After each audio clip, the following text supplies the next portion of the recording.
Good morning students. This is history video of lesson 1, the rise of nationalism in Europe. आज हम nationalism in Europe के बारे में पढ़ेंगे. ये एक छोटा सा ओवरव्यू है 3 टॉपिक्स का. टॉपिक 1 जो है the rise of nationalism in Europe, first जो है the French revolution and the idea of the nation. Second जो टॉपिक है the making of nationalism in Europe and third is the age of revolutions. तो आज हम इन 3 topic को जो है इसके अंदर इसका ओवरव्यू पढ़ेंगे इस टॉपिक का. तो पहले मैं डिफ़ाइन करूँगी नेशनलिज्म होता क्या है. देखिए, नेशनलिज्म एक आइडियोलॉजी है और मूवमेंट है जिसके अंदर किसी भी नेशन के जो सिटीजन्स होते हैं, चाहे वो किसी भी कल्चर से बिलोंग करते हो, कोई सी भी लैंग्वेज बोलते हो, किसी भी रिलीजन को मानते हो, तो वो एक होते हैं. यानी अपने नेशन के लिए कुछ भी काम करने के लिए हमेशा प्रिपेयर रहते हैं. उनको अपने नेशन से इतना लगाव होता है कि अपने नेशन के प्रति सब कुछ करने को तैयार रहते हैं हमेशा. तो ऐसी ही फीलिंग जो है यूरोप के अंदर आई थी after French revolution. French revolution के बाद यूरोप के और भी जो कंट्रीज़ थी तो वहाँ पर भी जो है नेशनलिज्म की जो फीलिंग्स थी वो जाग गई थी. तो यहाँ पर पहला जो टॉपिक है इसके अंदर एक इमेज दी हुई है.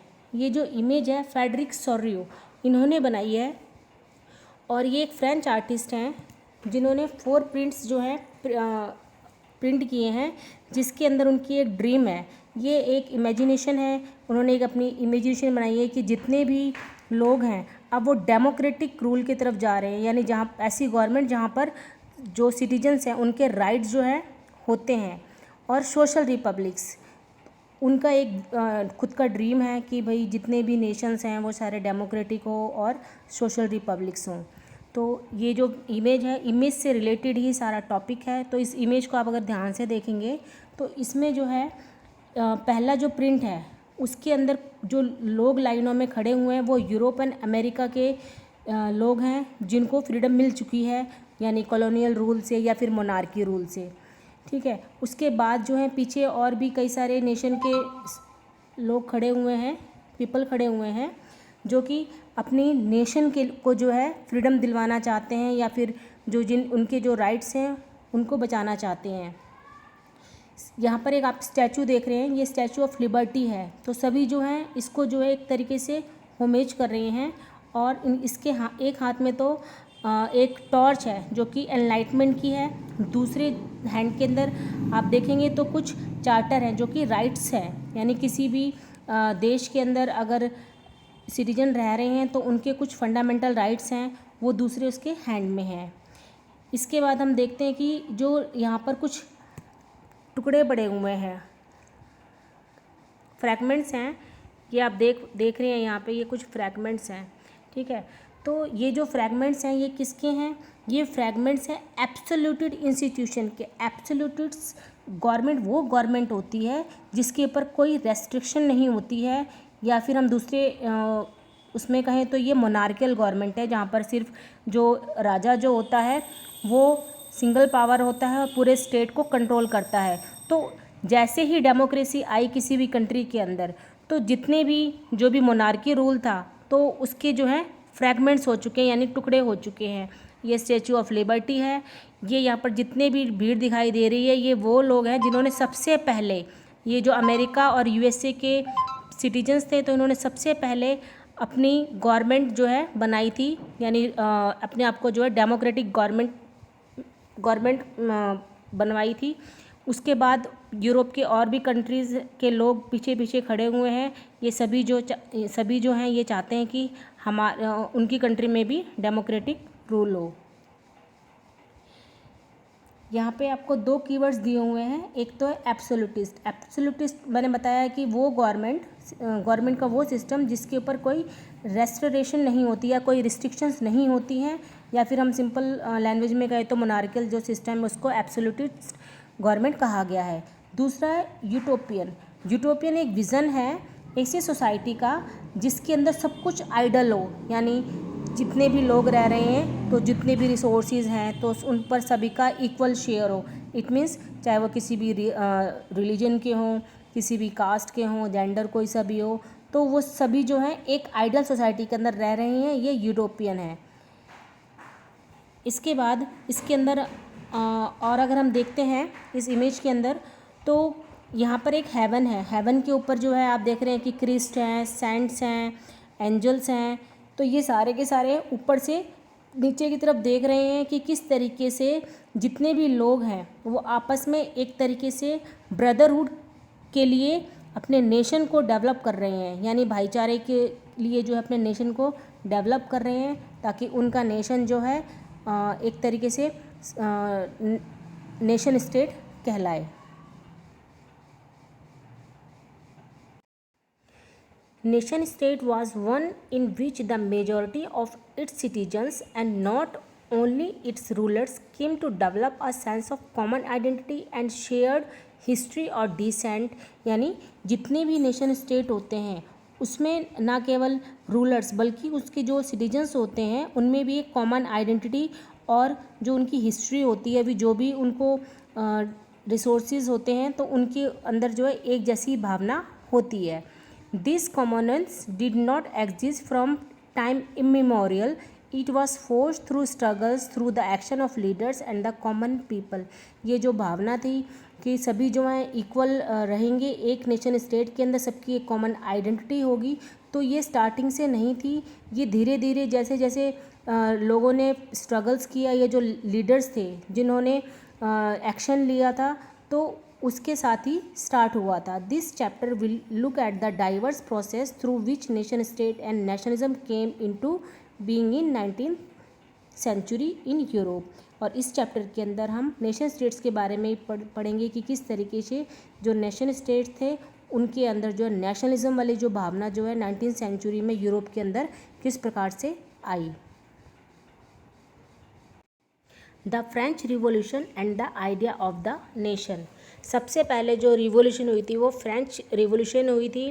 फ्रेंच के अंदर जो है 1789 तक जो है लुई 16 का रूल था। लुई 16 जो थे फ्रांस पे रूल किया करते थे और वो एक तरीके से मोनार्क थे। मोनार्क मैंने आपको बताया कि मोनार्क वो राजा होता है जिसके पास सारी पावर होती है, ना तो वो पार्लियामेंट को मानते हैं और ना ही किसी भी मिनिस्टर्स को मानते हैं।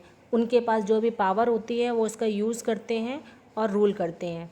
तो 1789 तक जो नेशनलिज्म था वो फ्रेंच रेवोल्यूशन के अंदर जो है स्टार्ट हो चुका था। यानी पहली जो रिवोल्यूशन जो स्टार्ट हुई थी वो 1789 में हुई थी। इससे पहले जो है मोनार्की रूल था। तो यहाँ पर ऐसा क्या हुआ था जिसके कारण इतनी बड़ी जो रिवोल्यूशन है वो हुई थी। तो देखिए लुई 16 के बारे में आपने 9th क्लास में पढ़ा हुआ है, फ्रेंच रिवोल्यूशन के बारे में, कि फ्रेंच जो सोसाइटी थी वो 3 पार्ट्स में डिवाइडेड थी, clergy, nobility and the third state.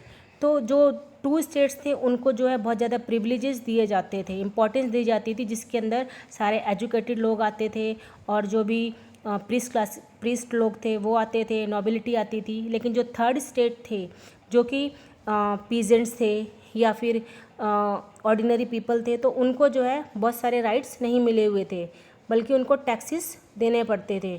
तो कहीं ना कहीं जो फ्रांस के जो राजा थे वो इसके लिए जिम्मेदार थे, क्योंकि उन्होंने ही जो है इनको अधिकार दे रखा था कि जो भी रिसोर्सेज हैं उनके ऊपर सबसे ज़्यादा जो अधिकार है, राइट है, वो सिर्फ फर्स्ट एंड सेकंड स्टेट का होगा। थर्ड स्टेट जो है उनको सिर्फ टैक्स ही देने पड़ते थे, उनका जो है गवर्नमेंट के अंदर कोई रूल नहीं था।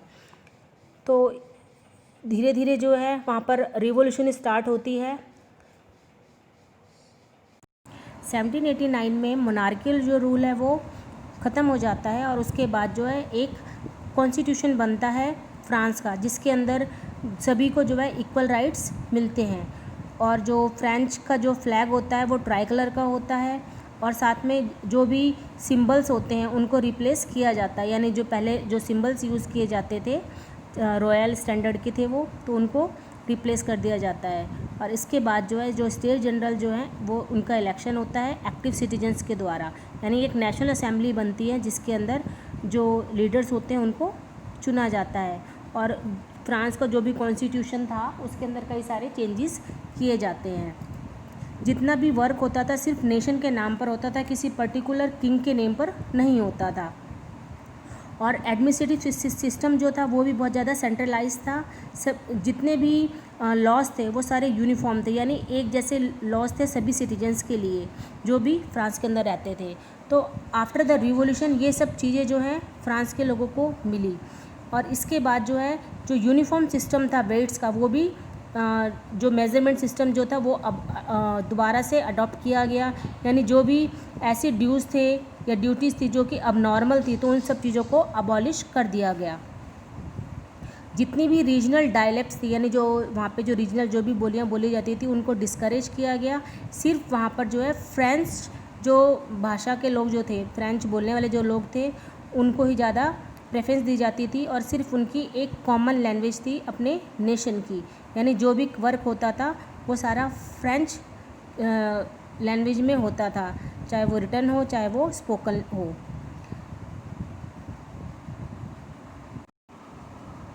– 1804 में नेपोलियन बोनापार्ट जो थे उन्होंने खुद को जो है फ्रांस का रूलर डिक्लेयर कर दिया था 1804 में। उसके बाद उन्होंने कई सारे फ्रांस के अंदर जो है रिफॉर्म भी किए थे, जैसे कि सबसे पहला था कि जितने भी प्रिविलेजेस हैं लोगों को बाय बर्थ ही मिलने चाहिए, यानी जैसे इक्वालिटी है before law and securing the right to property का राइट होना चाहिए, और लॉ के सामने सभी इक्वल होने चाहिए। ये बाय बर्थ दिए गए जो कि डेमोक्रेटिक कंट्रीज़ के अंदर ऑलरेडी एग्जिस्ट होते हैं, क्योंकि जो नेपोलियन बोनापार्टे थे ये खुद भी एक मोनार्की रूलर थे, लेकिन इन्होंने वहाँ पर कुछ ना कुछ डेमोक्रेटिक जो रिफॉर्म्स थे वो भी किए थे। साथ में उन्होंने जो है एडमिनिस्ट्रेटिव जो डिवीज़न था उसको जो है सिंपल बना दिया था, जितना भी फ्यूडल सिस्टम था उसको अबॉलिश कर दिया था, और जो पीजेंट्स थे उनको जो है सर्वडम यानी दास प्रथा से मुक्ति दिला दी थी। जो भी टाउन्स थे उन वहाँ पर जो है जितनी भी गिल्ड्स थी यानी जो एसोसिएशन थी उनके ऊपर जो भी रेस्ट्रिक्शन थी वो हटा दी गई थी नेपोलिक कोड के द्वारा। नेपोलिक कोड था 1804, ये आपकी बुक में भी दिया हुआ है 1804। तो 1804 में जो नेपोलियन बोनापार्ट थे वो फ्रांस के रूलर थे, और इन्होंने कई सारे रिफॉर्म्स किए हैं। उन्होंने ट्रांसपोर्ट एंड कम्युनिकेशन सिस्टम भी बहुत ज़्यादा इम्प्रूव किया था। Peasants, artisan, workers and new businessman enjoyed a new found of freedom. जितने भी वर्कर्स थे या जो भी पीजेंट्स वगैरह थे तो उनको जो है एक तरीके से नई फ्रीडम मिली थी। जितने भी बिजनेसमैन थे या जो स्मॉल स्केल प्रोड्यूसर थे तो उनको भी जो है एक यूनिफॉर्म लॉज इंट्रोड्यूस किया गया था, और साथ साथ जो भी एक वेट सिस्टम था वो भी स्टैंडर्डाइज था, यानी कॉमन नेशनल करेंसी भी जो थी वो भी एक ही थी। इट मीन्स कि कोई भी चेंजेस नहीं थे, या चाहे वो एडमिनिस्ट्रेटिव हो चाहे वो इकोनॉमिक हो, तो सभी जगह जो है डेमोक्रेसी से रिलेटेड ही जो है लॉ बनाए गए थे।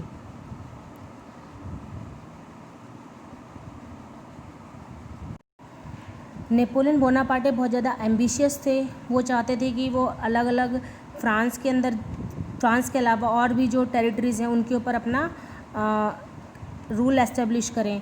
तो जो लोकल जो लोग थे तो उनकी जो एक तरीके से प्रतिक्रिया कहें कि भाई उनकी जो प्रतिक्रिया थी वो एक तरीके से मिली जुली थी। इट मीन्स कि जो लोग थे आसपास के जो शहरों के, जैसे स्विट्ज़रलैंड है, हॉलैंड है, तो वहाँ पे कई सारे जो पीपल्स थे तो उन्होंने जो है उनका बहुत अच्छे से स्वागत किया था। लेकिन धीरे धीरे जो है ये एनिमी में बदल गया था। ये साफ़ होने लगा था कि जितनी भी एडमिनिस्ट्रेटिव सिस्टम जो है उसमें जो है पॉलिटिकल राइट्स या पॉलिटिकल फ्रीडम नहीं है। जो भी रिफॉर्म्स नेपोलियन बोनापार्टे ने किए हैं उसके अंदर पॉलिटिकल फ्रीडम नहीं थी, यानी उन्होंने कुछ टैक्सेस बढ़ा दिए थे, और जो सेंसरशिप थी तो उसके ऊपर भी कई सारी रेस्ट्रिक्शन लगा दिए थे। और साथ में पूरे यूरोप को जीतने के लिए जो फ्रेंच आर्मी थी उसके अंदर जो है बहुत ज़्यादा फोर्सफुली लोगों को एडमिट किया जा रहा था। तो ऐसे कई सारे एडमिनिस्ट्रेटिव चेंजेस थे जिसके द्वारा जो नेपोलियन बोनापार्टे थे वो ज़्यादा पॉपुलर नहीं हो सके। इन्होंने रिफॉर्म्स तो किए फ्रांस के अंदर, बट पूरे यूरोप को जो है जीतने के लिए उन्होंने कहीं ना कहीं टैक्सेस बढ़ाए, या जो सेंसरशिप है उसके ऊपर कुछ रेस्ट्रिक्शन की। साथ में जो फ्रेंच आर्मीज़ थी उसके अंदर ज़बरदस्ती फोर्सफुली जो है लोगों को जो है एडमिट कराया, जिससे वो पूरे यूरोप के ऊपर कब्जा कर सके या फिर कंक्वेयर कर सके। तो इस कारण जो है जो नेपोलियन बोनापार्टे थे वो ज़्यादा पॉपुलर नहीं हुए।